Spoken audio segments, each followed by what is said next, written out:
The phone rang at 2:47 a.m., cutting through the silence like a knife. I knew before I even opened my eyes that this wasn't good news. Nobody calls at this hour unless someone's dead or dying. Dad. Jake's voice was barely a whisper, shaking with fear I'd never heard before. Dad, I need help. Your support means everything to us. We'd love to know which geographical location you are joining from today. Share with us now. Let's continue. My son Jake had always been strong. Even as a kid, he'd take his hits and get back up without crying. But right now, my 17-year-old boy sounded like he was 8 years old again, scared of monsters under his bed. Except this time, the monsters were real. Jake, where are you? What's wrong? I'm at Tommy's house. Dad, there's these guys. They call themselves the Iron Wolves. They came to school yesterday. They said I belong to them now. My blood turned to ice. I sat up in bed, instantly alert. 15 years of Special Forces training kicked in automatically. Assess the threat. Identify the enemy. Protect the asset. In this case, the asset was my boy. What do you mean, belong to them? They said I'm their property now. That I work for them. Dad, I'm scared. Really scared. I was already pulling on my jeans, my mind racing through possibilities. Gang recruitment wasn't new, but something about Jake's tone told me this was different. This was personal. This was ownership. Listen to me carefully, son. Are you safe right now? I think so. Tommy's parents are out of town. But Dad, they know where we live. They know everything about us. They showed me pictures of you, of Mom, of our house. They said if I don't show up tomorrow at their clubhouse, they'll come visit you personally. My hands stopped moving. In all my years of combat, through every dangerous mission in Afghanistan and Iraq, I'd learned to control my emotions. But hearing my son threatened by some 2-bit criminals made something dark and primal wake up inside me. These idiots had no idea what they'd just done. They'd threatened the family of Master Sergeant Marcus Stone, Delta Force, retired. A man who'd spent 2 decades perfecting the art of making problems disappear permanently. Jake, I need you to stay exactly where you are. Don't go anywhere. Don't talk to anyone. I'm coming to get you right now. Dad, you don't understand.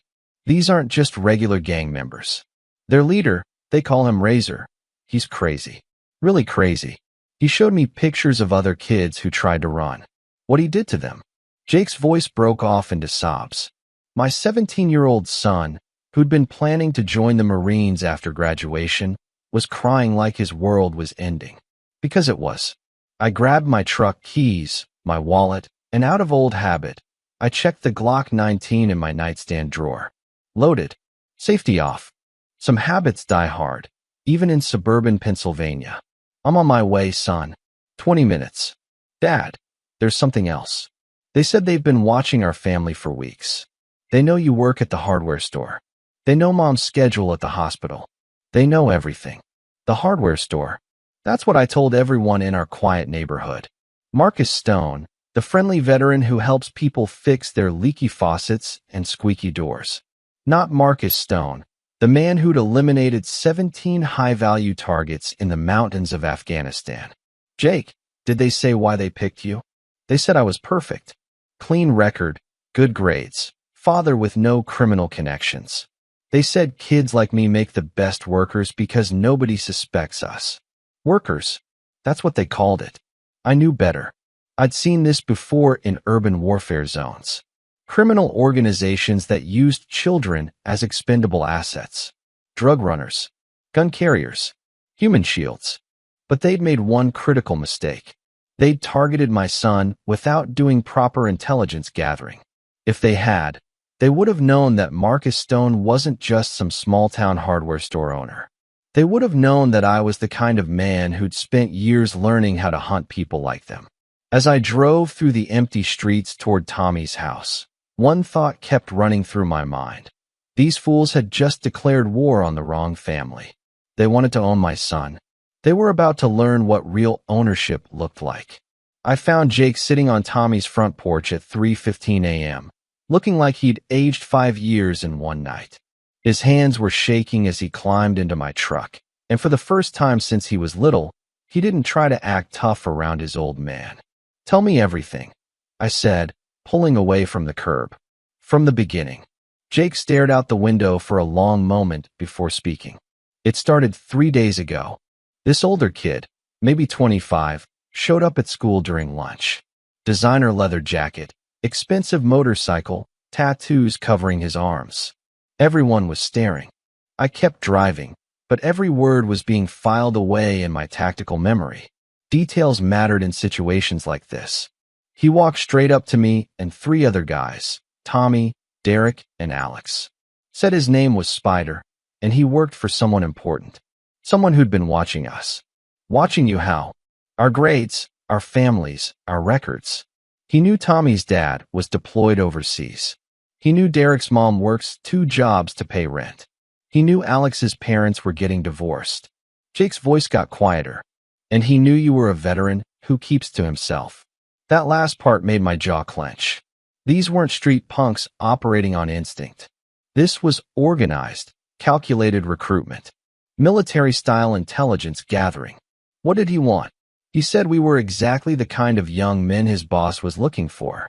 Smart, reliable, from good families. He offered us jobs. What kind of jobs? Jake hesitated, then reached into his jacket pocket and pulled out a thick envelope. He gave each of us $500 cash. Said it was a signing bonus for delivery work. Easy money, no questions asked. I pulled over under a streetlight and examined the money. Clean bills, non-sequential numbers. Professional operation. Delivery work. Small packages, he said. Just drive from point A to point B. Keep our mouths shut, follow instructions exactly, and we'd make $2,000 a week. Jake looked at me with those same eyes he'd had as a kid when he'd broken something valuable. Dad, $2,000 a week is more than Mom makes at the hospital. I understood now. They weren't just recruiting random teenagers. They were targeting smart kids from working families. Kids who understood the value of money and had the discipline to follow orders. Kids whose parents wouldn't ask too many questions about sudden extra income. What happened next? We were supposed to meet yesterday after school at this auto repair shop on the east side. All 4 of us went together, figuring there was safety in numbers. Jake's hands started shaking again. Whatever happened at that meeting had scared him to his core. The place looked normal from the outside, but inside, Dad, there were maybe 15 motorcycles, all perfectly lined up. And guys everywhere. Not kids like us. Real criminals. Covered in prison tattoos, scars, the kind of men who hurt people for fun. I knew the type. I'd interrogated plenty of them in various desert compounds over the years. Then he walked out. Razor. Describe him. Tall, maybe 6'4". Completely bald head covered in tattoos. Gold teeth. But it wasn't his size that scared me, Dad. It was his eyes. Like looking at a shark. Jake took a shaky breath before continuing. He lined us up against the wall and walked down the line, looking at each of us like we were livestock he was thinking about buying. When he got to me, he smiled, and I swear I've never been more terrified in my life. What did he say? He said we weren't employees. We weren't workers. We were his property now. His assets. And assets don't quit. Assets don't refuse orders. Assets don't talk to police or parents or anyone else about family business. The word family made my blood pressure spike. These weren't just criminals. They were trying to build some twisted version of organized crime loyalty using children as the foundation. He showed us photos on his phone.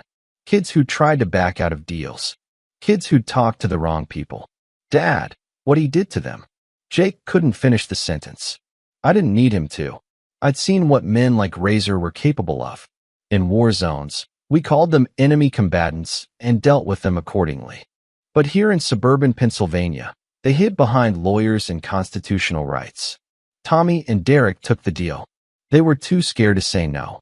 Alex tried to walk away, and Razor grabbed him by the throat and lifted him off the ground with one hand. Told him the only way out of the Iron Wolves was in a body bag. And you? I said I needed time to think.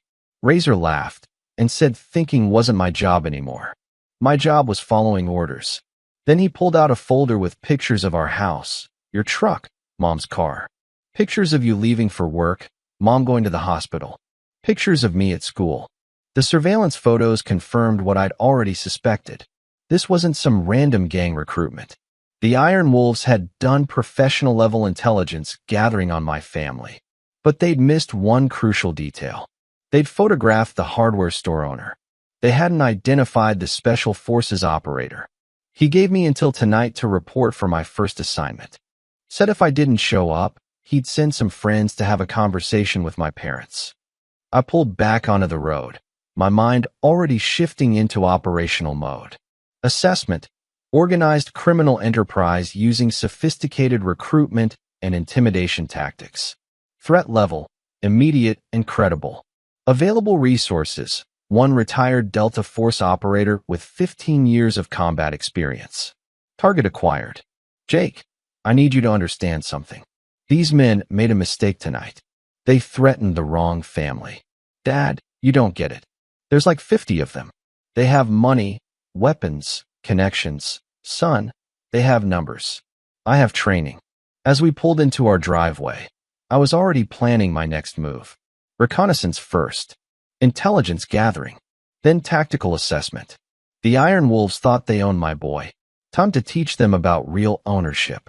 The next morning, I dropped Jake at school with specific instructions. Act normal, avoid the Iron Wolves, and text me every hour. What he didn't know was that I'd already called in sick to the hardware store and activated skills I'd hoped never to use again. By 9 a.m., I was parked 3 blocks from the auto repair shop Jake had described, watching through military-grade binoculars. The place looked exactly like what it was, a front operation. Too clean, too organized, motorcycles worth more than most people's houses. I spent 6 hours mapping their routine. Spider arrived at 10:30 in a black Camaro. 3 other men came and went throughout the day, all carrying backpacks they guarded like precious cargo. No legitimate car repair happening. This was purely criminal logistics. At 2 p.m., everything changed. A white van pulled up, and 4 teenagers got out. I recognized Tommy and Derek immediately, Jake's classmates, now wearing new clothes and expensive sneakers. They looked terrified but tried to hide it behind fake confidence. Razor emerged from the building like a predator sensing fresh meat. Even from 3 blocks away, I could see why Jake had been scared. This wasn't some street thug. This was a man who understood power and control at a psychological level. He handed each kid a small package and pointed to different motorcycles. The teenagers climbed on as passengers behind older gang members.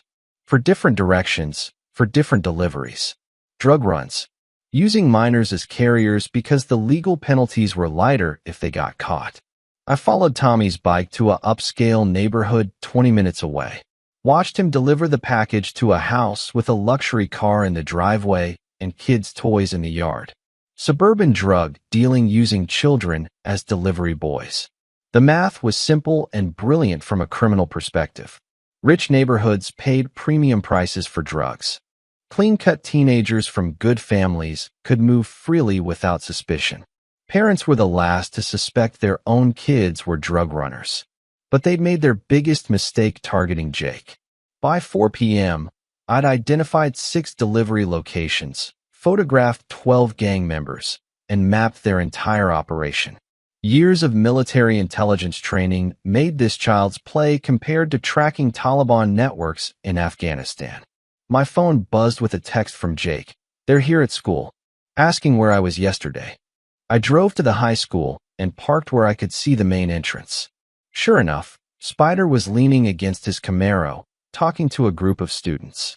Recruiting more kids. Jake came out with a crowd of other students, trying to blend in. Spider spotted him immediately and walked over with that predatory smile.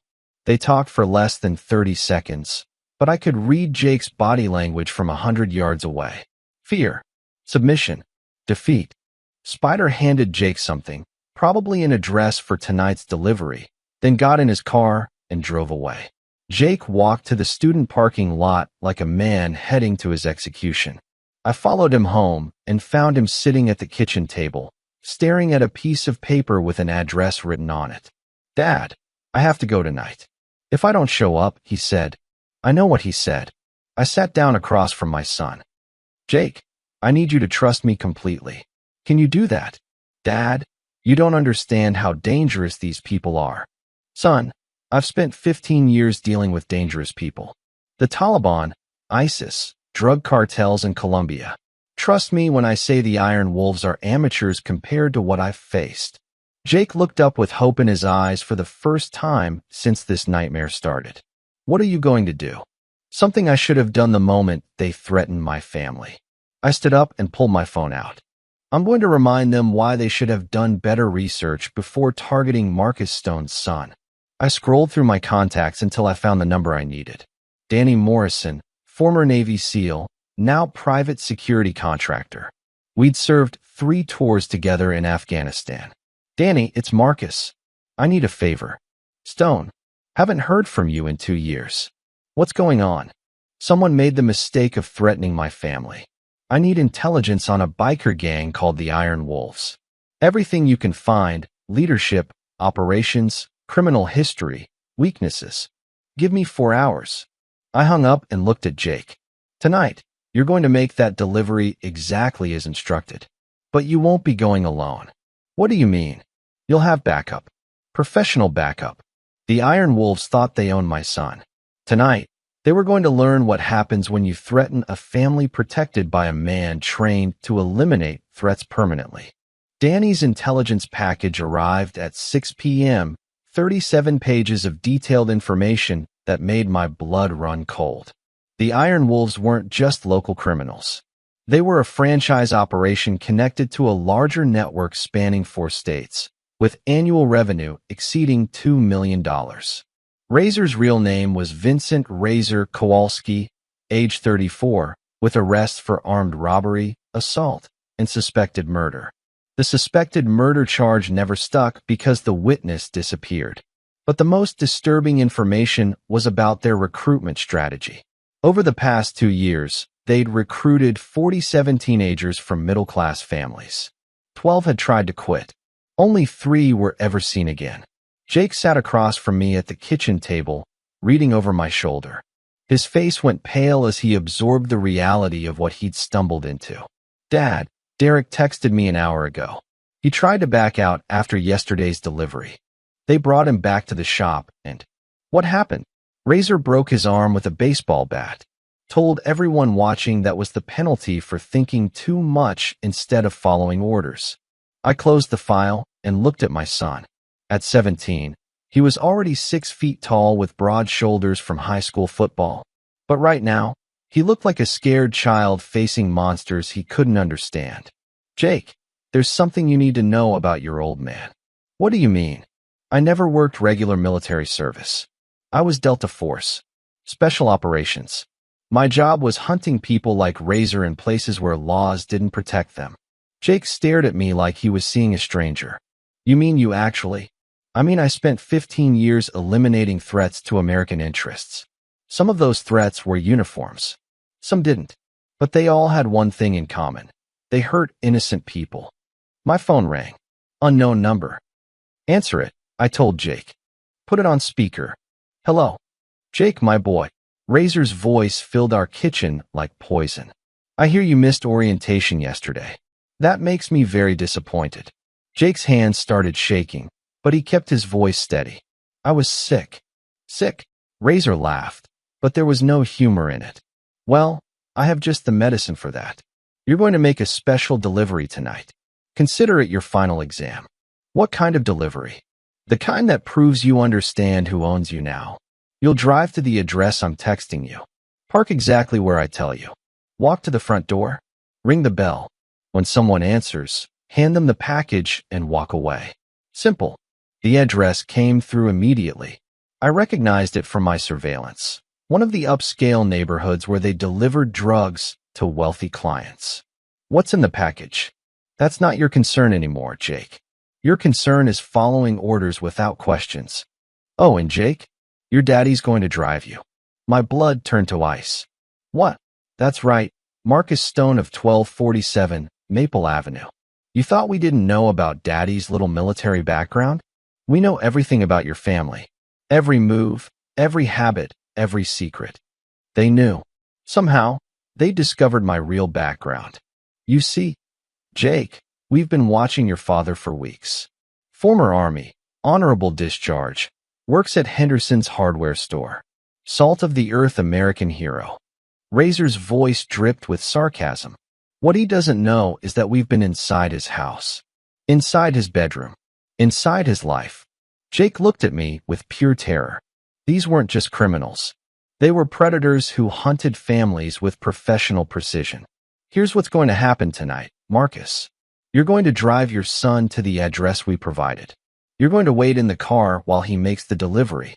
Then you're both going to drive home and never speak about this to anyone. Ever. And if we don't, well, let's just say accidents happen. House fires. Car crashes. Sometimes whole families just disappear. The line went dead. Jake was hyperventilating. Dad, they were inside our house. They know everything. I stood up and walked to the window, scanning the street for surveillance.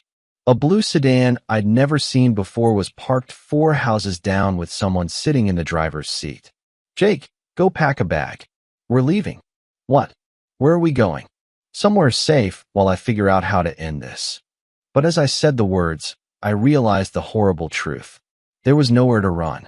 They had our address, our routines, probably our financial information. In the modern world, disappearing required resources and connections most people didn't have. The Iron Wolves had done something I'd never encountered in 15 years of military service. They'd trapped a trained killer using his own family as bait. My phone buzzed with another text. Don't even think about running, Marcus. We have friends everywhere. Police, judges, lawyers. There's nowhere you can hide that we can't find you. I looked at Jake, who was staring at me with desperate hope, believing his father could fix anything. But for the first time since bringing him home from the hospital as a newborn, I wasn't sure I could protect my son. The Iron Wolves had just declared war on my family using rules I'd never fought under before. But they'd made one crucial mistake. They thought knowing about my military service meant they understood what I was capable of. They were about to learn the difference between a soldier and a weapon. At 8 p.m., I was sitting in my truck outside the address Razor had provided, watching Jake walk toward a mansion that probably cost more than I'd make in 10 years. My son looked small and vulnerable carrying that package, and every instinct I developed over 15 years of combat was screaming at me to abort this mission. But the blue sedan was still following us. And when we'd left the house, I'd spotted at least 2 other vehicles taking up surveillance positions around our neighborhood. Jake rang the doorbell. A woman in her 40s answered, looked around nervously, then quickly took the package and closed the door. 30 seconds. Professional drug transaction using my son as the delivery boy. He walked back to the truck, climbed in, and we drove home in complete silence. The moment we pulled into our driveway, my phone rang. Excellent work, Marcus. Your boy has real potential. Razor's voice was full of satisfaction. Same time tomorrow night. Different address. This was a one-time thing. Oh, Marcus, you still don't understand how this works. Jake belongs to us now. And since you're such a devoted father, you belong to us too. What do you want? Your complete cooperation. Your military skills. Your unquestioning obedience. In exchange, your family stays safe and your son learns a valuable trade. I understood now. This wasn't just about recruiting Jake. They'd researched my background specifically because they wanted to recruit me. A former Delta Force operator could be incredibly valuable to a criminal organization. You want me to work for you. I want you to recognize reality. We own your son. Therefore, we own you. Fight us, and Jake disappears. Cooperate, and your family prospers. The line went dead. Inside the house, Jake went straight to his room without saying a word. I found myself standing in my living room, looking at family photos on the mantle, trying to figure out how everything had gone so wrong so fast. My wife Sarah would be home from her nursing shift in 2 hours. She had no idea her family was being held hostage by criminals who'd turned our suburban life into a war zone. I walked to my bedroom and opened the gun safe hidden in my closet. Inside were weapons I'd hoped never to touch again. My service pistol, combat knife, equipment I'd brought home from my final deployment, thinking it would be nothing more than souvenirs. For the first time in 5 years, I loaded my Glock and checked the blade on my tactical knife. Then I sat on my bed and called the one person who might understand what I was facing. Danny, it's Marcus again. Hey man, how did the intel work out? They know who I am. They've been surveilling my family for weeks. They want to recruit me. Silence on the other end. Marcus, are you telling me a biker gang is trying to recruit a Delta Force operator? That's exactly what I'm telling you. And they're using my son as leverage. Jesus Christ. Marcus, you know what you have to do. Do I? These aren't enemy combatants in Afghanistan. These are American citizens on American soil. You can't just eliminate them like targets. Can't I? More silence. Marcus, listen to me carefully. If you go down that path, there's no coming back. You'll be a wanted man. Your family will never be safe again. My family isn't safe now. Have you considered involving the FBI? They have task forces specifically for this kind of organized crime. Razor said they have friends in law enforcement. Besides, how long would an investigation take? Months? Years? What happens to Jake in the meantime? What about witness protection? You think the Iron Wolves can't reach us in witness protection? Danny, these people were inside my house. They photographed my family for weeks without us knowing. They're not street criminals. They're organized professionals. I heard Danny sigh heavily. So what are you thinking? I'm thinking about 15 years of training that taught me how to eliminate threats efficiently and permanently. Marcus, that's murder. No, Danny, that's justice.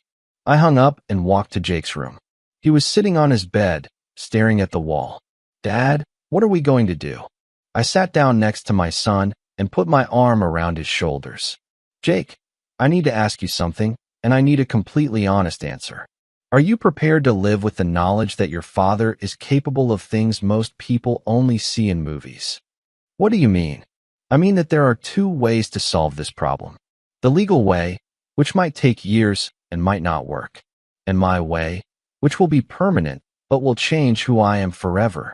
Jake looked at me with the same eyes he'd had as a little boy when he'd asked me if monsters were real. Dad, I just want this to be over. I nodded and stood up. It will be over, son. One way or another.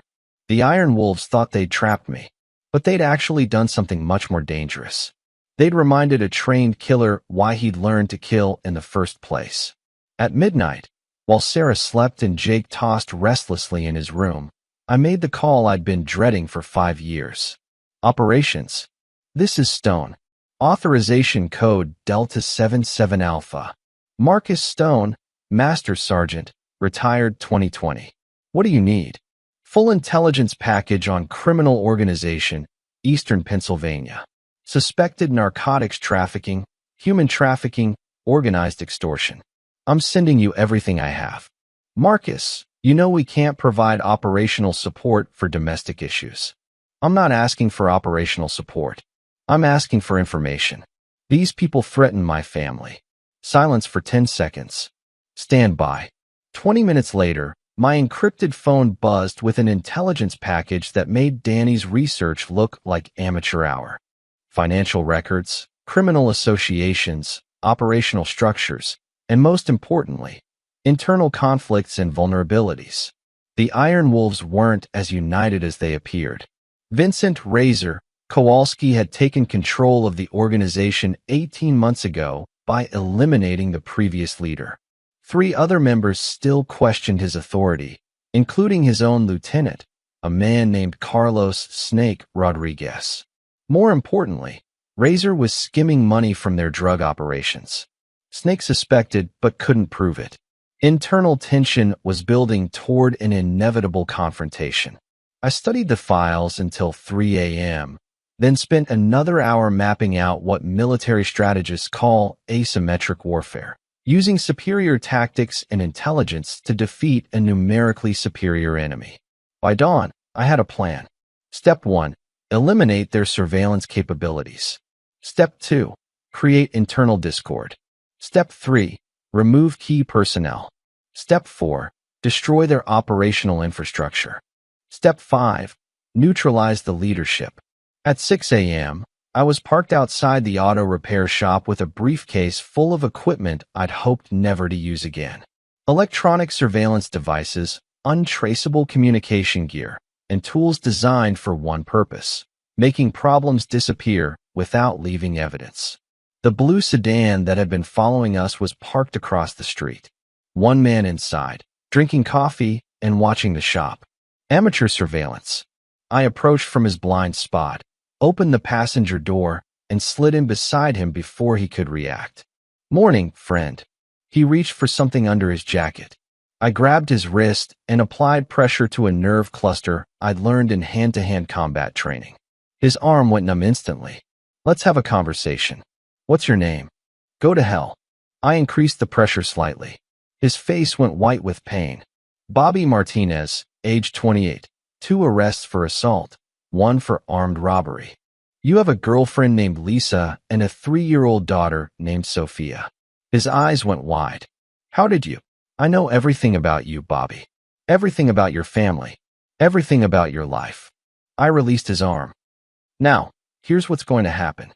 You're going to drive away from here and never come back. You're going to tell Razor that Marcus Stone disappeared sometime during the night. He'll kill me if I lose you." "Bobby, look at me carefully." I let him see something in my eyes that I'd kept buried for 5 years. "Razor might kill you. I definitely will if you don't follow my instructions exactly." He stared at me for a long moment, then started his engine and drove away. Phase 1 complete. I spent the next 6 hours using electronic surveillance equipment to monitor the Iron Wolves' communications.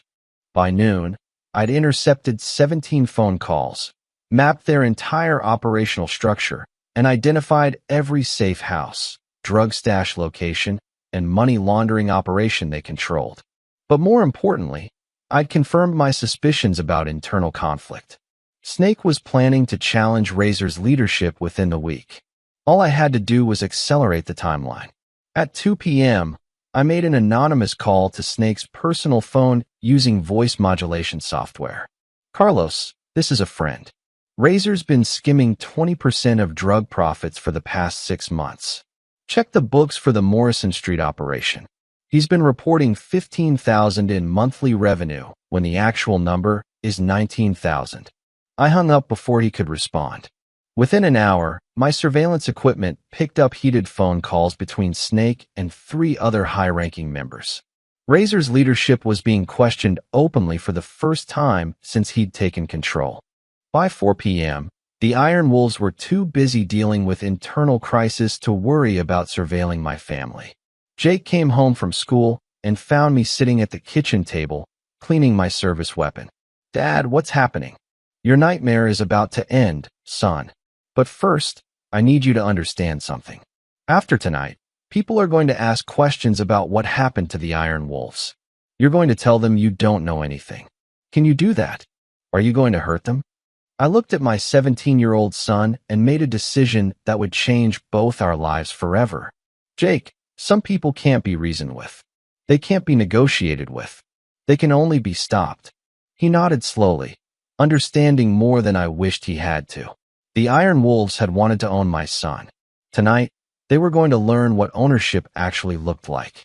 At 9 p.m., Carlos Snake Rodriguez was found dead in his apartment, apparently the victim of a drug deal gone wrong. Police would later determine he'd been shot twice in the chest with a .22 caliber weapon, small enough to be quiet, deadly enough to be effective. What they wouldn't discover was the evidence I'd planted suggesting Razor had ordered the hit to eliminate a rival. Financial records showing Snake had been planning to expose Razor's embezzlement. A burner phone with threatening text messages. By 10 p.m., 3 more Iron Wolves lieutenants had received anonymous tips that Razor was eliminating anyone who questioned his leadership. Fear and paranoia spread through their organization like wildfire.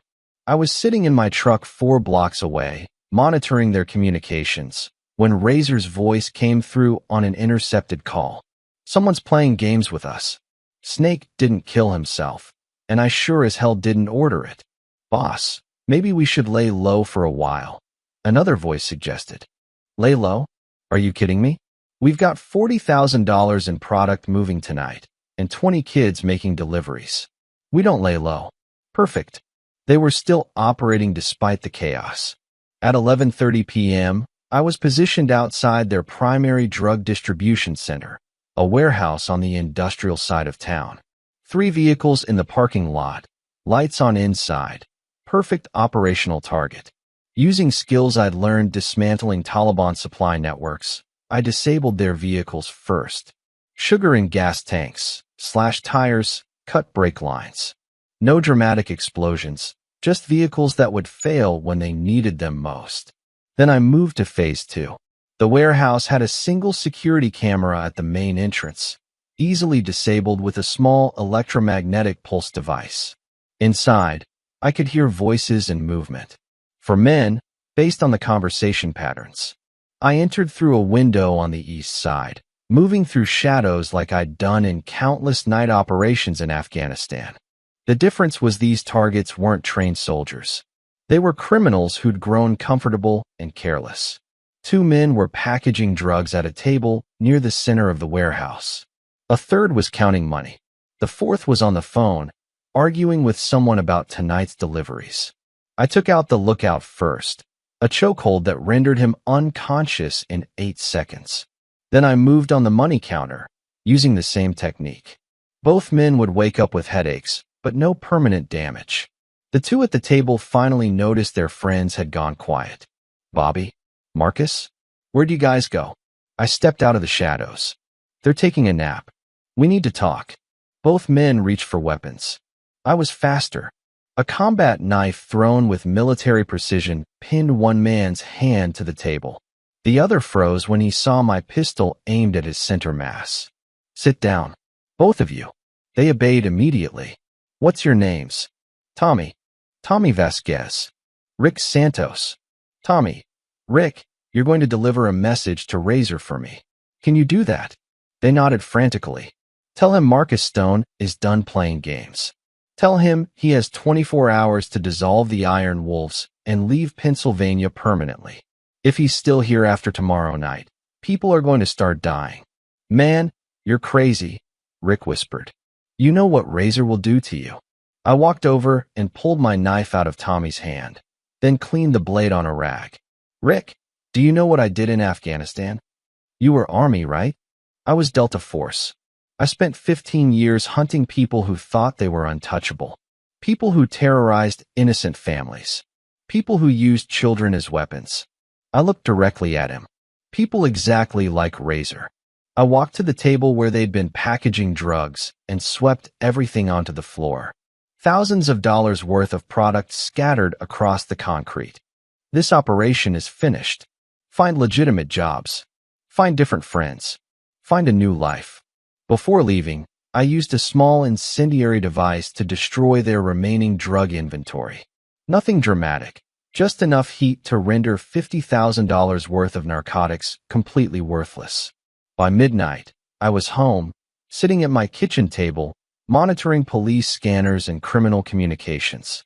The warehouse fire was being investigated as an accident. Tommy and Rick had delivered my message exactly as instructed. But the most interesting intercept came at 12:30 a.m. A frantic phone call from Razor to someone he called the boss. Someone took out Snake and hit our main distribution center. This isn't random.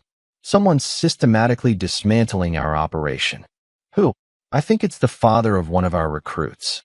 Former military. But boss, this guy isn't just ex-Army. He's operating like special forces. Handle it. How? My lieutenants are scared. My warehouse is burned out, and this guy seems to know everything about our operation before we do it. There was a long pause.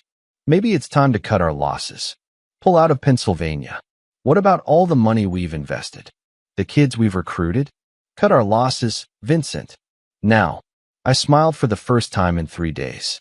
Fear was a more effective weapon than violence when used correctly. The Iron Wolves were starting to realize they'd made a mistake targeting my family. But I wasn't finished teaching them about consequences. The next morning, Jake woke up to find 3 Iron Wolves members had been arrested during the night. Not by police, by federal agents who'd received anonymous tips about drug trafficking operations, complete with locations, evidence, and detailed criminal histories. Dad, how did you? I made some phone calls. I poured coffee and handed him the newspaper. The arrests were front-page news. Jake, I need you to go to school today and act completely normal. If anyone asks about the Iron Wolves, you know nothing. What about Tommy and Derek? They're free now? The fear's broken. At school, chaos erupted when students learned that Spider had been arrested in a federal raid. Tommy and Derek approached Jake during lunch, their faces showing relief instead of the terror that had haunted them for weeks. Jake, it's over, Tommy whispered. Derek's dad called a lawyer. The FBI says if we cooperate and testify about recruitment tactics, we won't face charges. But I knew it wasn't over. Not yet. At 2 p.m., while monitoring communications from my truck, I intercepted a call that changed everything. Razor, this is getting out of hand. 3 arrests, burned warehouse, and now the feds are asking questions about teenage recruitment. The voice belonged to someone higher up the criminal food chain. Either you handle this situation immediately, or we handle you. Give me 48 hours. You have 24. After that, we're sending professionals to clean up your mess. Professionals. That meant hired killers. The kind who wouldn't hesitate to eliminate witnesses, including teenage witnesses and their families. I drove home and found Jake in his room, doing homework like a normal teenager. For a moment, I let myself imagine that this nightmare was really ending. That my son could go back to worrying about math tests and college applications instead of criminal death threats. Then my phone rang. Marcus Stone. The voice was calm, professional, deadly. Speaking. My name is Vincent Kowalski. I believe you know me as Razor. I know who you are. Good. Then you know I'm calling to arrange a meeting. Just you and me. Tonight. Why would I do that? Because tomorrow morning, professionals are coming to Pennsylvania. Their job is eliminating loose ends. That includes your son, your wife, and anyone else who might testify against my organization. My blood went cold. You're threatening my family. I'm trying to save your family, Marcus. Meet with me tonight. We settle this between soldiers. Otherwise, people are going to die who don't deserve to. Where? The old steel mill on River Road. Midnight. Come alone. The line went dead. I sat in my truck outside the high school, watching Jake walk to his car with his friends, looking like a normal teenager again. For the first time in days, he was smiling. But professionals were coming.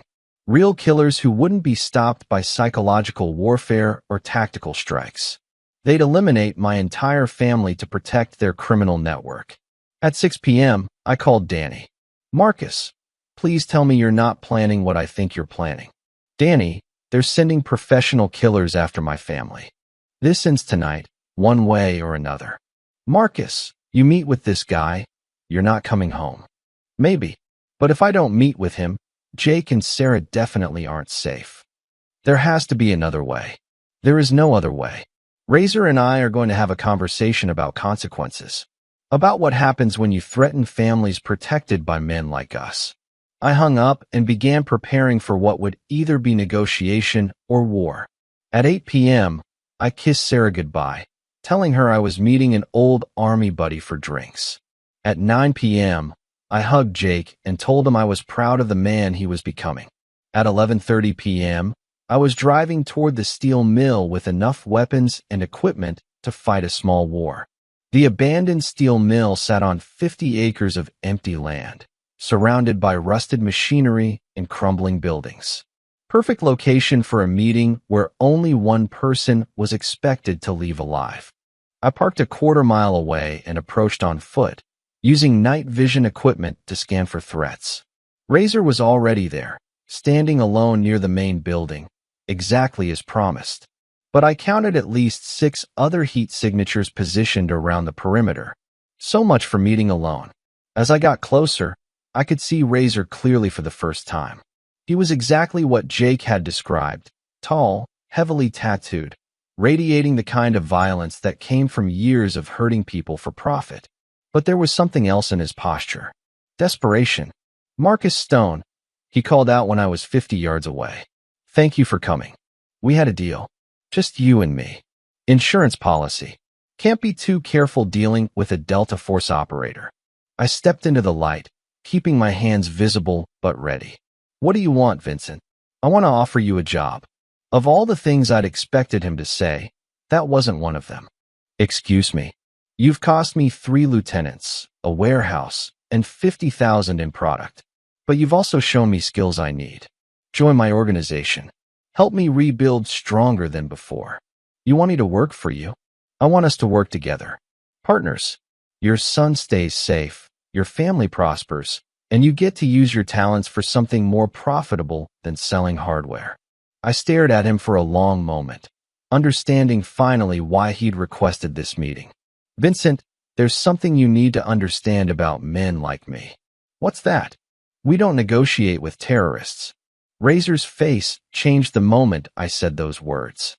The fake friendliness vanished, replaced by the predator Jake had described. "That's unfortunate, Marcus. Because negotiation was your only option for keeping your family alive." "Was it?" I smiled, and something in my expression made him take a step backward. "Vincent, you made a lot of mistakes over the past week. But your biggest mistake was thinking you were dealing with a retired hardware store owner instead of a man who spent 15 years perfecting the art of war. I've got 6 men positioned around this building, all armed, all with clear shots." "Had 6 men." His confidence flickered. "What?" "Tommy Briggs, your sniper on the North Tower. Former Army, dishonorably discharged for drug use. Married to Linda, 2 kids. He's currently unconscious with zip ties around his wrists." Razor reached for his radio. "Static. Carlos Martinez, your lookout on the east side. 3 arrests for armed robbery, currently on probation. He's taking a nap next to his friend Tommy." More static. "Should I continue, or do you want to check on the other for yourself?" For the first time since this nightmare began, I saw real fear in a criminal's eyes. "How did you? When did you?" "Vincent, I've been here for 2 hours. Your men are amateurs playing soldier. I've been the real thing." He pulled out a pistol with shaking hands. "It doesn't matter. I'll kill you myself, then send professionals after your family." "No, you won't." "Why the hell not?" "Because while you were setting up this meeting, federal agents were raiding your remaining safe houses, your money laundering operations, your drug labs, everything." I pulled out my phone and showed him the news alerts that had been coming in for the past hour. 47 arrests, 2 million in seized assets, complete dismantling of your organization. His face went white. "That's impossible. Vincent, did you really think a Delta Force operator couldn't gather intelligence on a 2-bit criminal organization? I've had your entire network mapped for days. The feds don't work that fast. They do when someone provides them with detailed intelligence packages, financial records, and witness testimony from 12 teenagers ready to testify about forced recruitment." Razor raised his pistol, but his hands were shaking so badly he couldn't aim properly. "Vincent, put the gun down. Go to hell. Look around you. Your organization is finished. Your men are unconscious. Your bosses are going to prison. You have exactly one choice left." "What choice?" "Disappear. Tonight. Leave Pennsylvania and never come back. Change your name, change your life, and pray I never see you again." And if I don't, I let him see the same expression that had terrified enemy combatants in Afghanistan. The look of a man who'd killed when necessary and slept peacefully afterward. Then this conversation ends very differently. For 30 seconds, we stared at each other in the ruins of the steel mill. A career criminal facing a trained soldier. A predator realizing he'd become prey. Finally, Razor lowered his weapon. "This isn't over." "Yes, it is. Your operation is destroyed. Your people are in custody. Your bosses will disavow you to save themselves. You're finished, Vincent." He looked around at the empty darkness where his backup should have been, then back at me. "You destroyed everything I built. I protected my family from a terrorist who threatened children. That's what fathers do. Razor holstered his pistol and walked toward his motorcycle. Vincent, he turned back. If I ever see you near my son again, if I ever hear your name connected to anything in Pennsylvania, if you ever even think about my family, I won't arrest you. I won't threaten you. I'll simply erase you from existence. He stared at me for a long moment, then climbed on his bike and drove into the darkness. I waited until his engine noise faded completely, then walked back to my truck. At 1:30 a.m., I was home, sitting at my kitchen table, watching news reports about the largest criminal takedown in Pennsylvania history. The Iron Wolves were finished. 47 arrests, including their entire leadership structure. Jake came downstairs in his pajamas. Dad, I heard the TV. Is it really over? It's really over, son. What happened to Razor? Razor learned that some families are protected by people who don't make empty threats. Jake nodded, understanding more than I wished he had to. Dad, what you did, what you had to do. What I did was protect my family using skills I hoped never to need again. That's what fathers do, Jake. We protect the people we love, whatever the cost. He hugged me for the first time since he'd been a little boy. I love you, Dad. I love you too, son. The Iron Wolves had wanted to own my boy. Instead, they'd learned what it meant to threaten a family protected by a man trained to eliminate threats permanently. Some lessons can only be taught once. 3 months later, Jake graduated high school with honors and a full scholarship to Penn State. During his graduation speech as class president, he talked about courage, family, and the difference between running from problems and facing them head-on. I sat in the audience next to Sarah, watching our son speak with confidence and strength that hadn't been there before his encounter with the Iron Wolves. Sometimes the worst experiences forge the strongest character. Tommy and Derek were also graduating, both having testified against the Iron Wolves in federal court. Their testimony helped convict 32 gang members and dismantled a criminal network that had been destroying families across 4 states. The federal prosecutor called their bravery instrumental in achieving justice. But the real victory was simpler than headlines and convictions. Jake was free. After graduation, we drove to our favorite diner. The same place I'd taken him for breakfast before his first day of kindergarten, before his first football game, before every important moment in his life. Dad, can I ask you something? Anything. Do you ever regret what you had to do? The person you had to become again? I thought about the question while watching him eat pie. This young man who'd survived something that would have broken many adults. Jake, there's something I learned in the military that I want you to understand. Good men don't seek violence, but when evil threatens innocent people, good men must be willing to become dangerous. What do you mean? I mean that sheep need sheepdogs to protect them from wolves. But sheepdogs have to be willing to use their teeth when necessary. Jake nodded thoughtfully. The Iron Wolves thought they were the predators. They forgot that some sheep have fathers who are trained wolves. We sat in comfortable silence for a moment before Jake asked the question I'd been dreading. Dad, do you think I'll ever be as strong as you? Son, you already are. You faced down criminals who've terrified grown men. You protected your friends by testifying in court. You survived something that would have destroyed weaker people. I reached across the table and put my hand on his shoulder. But more importantly, you did it all while keeping your humanity intact. What's that supposed to mean? It means you're strong enough to protect people without becoming the thing you're protecting them from. That's the rarest kind of strength. Jake smiled, the same smile he'd had as a little boy when he finally understood something important. Dad, I've decided what I want to study in college. What's that? Criminal justice. I want to help other kids who get trapped by people like the Iron Wolves. Pride swelled in my chest. My son had taken the worst experience of his young life and decided to use it to help others. That's a good choice, son. The world needs more people willing to stand between predators and their victims. As we drove home, Jake asked one final question. Dad, do you think we'll ever see Razor again? No, son. Men like Vincent Kowalski understand one thing perfectly: consequences. He learned that threatening certain families comes with a price too high to pay. And if he ever forgets, then he'll remember very quickly why he left Pennsylvania in the first place. That night, I sat on my front porch, watching the quiet suburban street where my family lived safely. 3 months ago, this same street had been under surveillance by criminals who thought they could own my son.